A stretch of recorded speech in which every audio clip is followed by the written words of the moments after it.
Anyway, all right. So the cybersecurity. Let's circle back to that. So what was the interest in that? From, I mean, obviously you've been doing this for a long time now. What did you realize at the time? Because if you started on that path 20 years ago or so, I mean, that was sort of I guess that would have been right around the internet bubble, right? So you kind of knew maybe there was a future in the computers and cybersecurity world. Yeah, well, I've always had that interest, and so I think the thing that kind of piqued my interest the most is that when you go into cybersecurity, you have to have that mindset of you need to understand how things work and how to break them. And so, Mom can tell you that years ago she went and bought a brand new personal computer back when I think it was Windows 95, so a long time ago. Yeah. And she came home from work and I had it disassembled in the living room floor, and she was rather unhappy about that particular event, and so I put it back together and it worked. So she said, okay, well, you obviously have the mindset to work on computers. So I think it's that curiosity of just, hey, how does this stuff work? And then that kind of got me into IT in general, like how do you fix things? Yeah. And then from there I saw the opportunity that, hey, the cybersecurity thing, it's super interesting, like the hacking and all that stuff.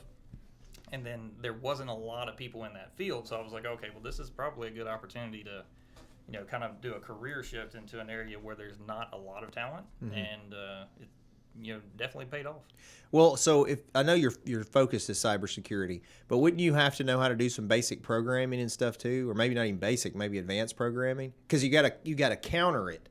So if somebody's programming against you or developing malware or viruses and all that stuff, do you have to we'll do this. Walk me through exactly what you do. Like what is when you're at your job and there's an issue developed, what do you do? Are you building the defensive walls for it, or are you countering when attacks come, or both? So technically it's both, but right now I'm in a director position, so I actually kind of do a lot more strategy and policy and documentation. But before that, I would actually monitor the systems and see, okay, is there suspicious activity? So you have all these different things that feed you in logs, like, hey, you have connections coming from China or Russia. It's like, okay, that looks a little suspicious, and then you start digging into it. So it's almost like an investigation. So you get little nuggets of hey, this could be suspicious, and you just kind of follow that bread trail until you find, oh, this is a piece of malware or something. A lot of times it's real hard to reverse engineer malware. So, but to answer your question, you don't have to have programming experience, but it helps.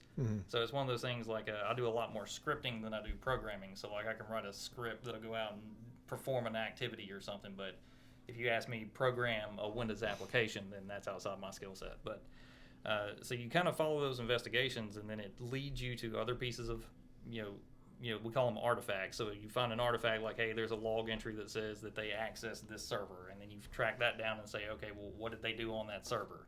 And so then you create this whole timeline of events saying, okay, here's when we know something came in, here's all the activities the threat actor did, and then it's all different. So sometimes you'll find pieces of malware that you got to try to figure out, okay, what was it trying to do? Usually nowadays it's going to be ransomware, is because that's probably the most common one. So it's going to try to encrypt all your files and then say, hey, if you want to decrypt this, you got to pay me 37 bitcoins or whatever. Yeah. But it's all different. So in the different aspects of cybersecurity, you have different types of threat actors. So you have people who are we call them script kiddies. So it's the people who really don't know what they're doing. They just watch a couple of YouTube videos and go download some tools. Usually they end up doing more damage than they do actual hacking, so they'll just take your stuff offline because they just don't know what they're doing. And then you have the cyber criminal element, which are the people who are financially motivated, which is probably the bulk of the attacks you'll see. Yeah. And now those groups are highly professional, highly trained. They usually have support staff, like they have call centers set up with people, like it's run like a business, but it's all to extort or steal money from you. And then the last group would be the nation-state actors, which are usually most businesses shouldn't have to worry about that unless you are like a government contractor or something, but they usually try to go after government entities or they're trying to steal intellectual property. So if I'm a normal person and am worried about people getting my compromising photographs from my phone, what are some tips that a normal person could use as a cybersecurity expert to sort of avoid the risk? Well, for let's say your confidential data, I would say you probably don't want to store it on a phone, mainly because the phone is going to be something that could be left at a bar or somewhere, or you leave it in a taxi cab, and then there's ways people can try to exfiltrate data off of those devices. So generally not a good idea to have your sensitive information there. I would say you definitely want to keep it in some place that uses encryption. And you also want to make sure it's using strong encryption, because there are weak encryption algorithms and then there's strong encryption algorithms. So if it's something that's pretty old, it may not be strong enough to not be crackable, they say. But some of the things I do, like I have a flash drive that has all my financial information, bank accounts, all of our important documents and stuff. And so I have it on a jump drive that the jump drive is encrypted. There is a container inside the jump drive that's encrypted, and then there's a software application that has an encrypted database. So it's got 3 layers of encryption to get to all that stuff. Now that's a bit extreme, and I don't think the normal person is going to do that, but it helps to kind of make yourself aware that that's available. Especially in a law office, you have to maintain confidentiality. That's a pretty important thing. So looking at encrypted drives or things like that, or some sort of encrypted service in the cloud would definitely help you out. Now, when you say encrypted, it's different than just password protected, right? Yes. Okay. So it's got extra layers of security on the cyber level, I guess. Yeah, so what it does, it takes your data and everything, on a computer gets down to a bit level, so it's all zeros and ones at the end of the day. So what they do is they take blocks of that data, pass it through a mathematical algorithm that then, obfuscates it. So it's like, okay, now you don't know what this data said. And so unless you have that encryption. Unless you have the key. So you have to have the key to decrypt it, and then it takes we call it ciphertext. So it takes the ciphertext and then puts it back into plain text so you can read it.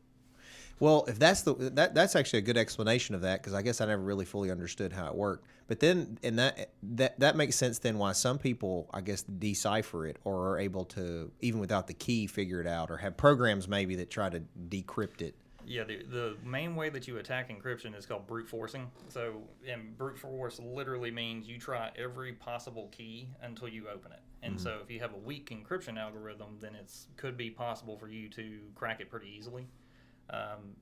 There was one that was called a triple DES. It was a data encryption standard. It was built by the government, and so it came out that, hey, there was a flaw in the algorithm where somebody could easily crack and decipher the key, and then they could decrypt the data. So now you have more advanced things, and now quantum computing is coming along, which really hurts encryption, because the whole basis of encryption is that they are mathematically difficult problems to solve. So they use extremely large prime numbers, and then they do all this crazy factoring and stuff. So it makes it CPU intensive to try to brute force and break it. And so one of the disadvantages of quantum computing is it can do those calculations super fast. Yeah. So now they're starting to develop a quantum proof encryption, which is probably going to be the next thing.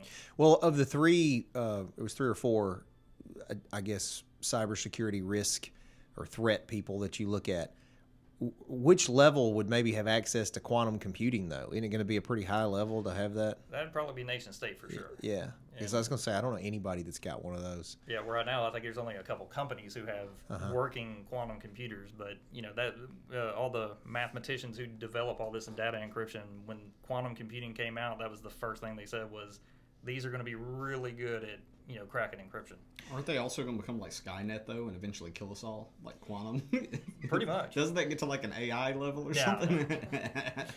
What about when? But I just got that email where all I had to do was wire them some money, and I was going to get $1 million from Algeria. I mean, what about that? Oh yeah, that's pretty common. So it was one of those things where they still do it because it works, and so they'll send out 100,000 emails, and if one person sends them money, that they consider that a success.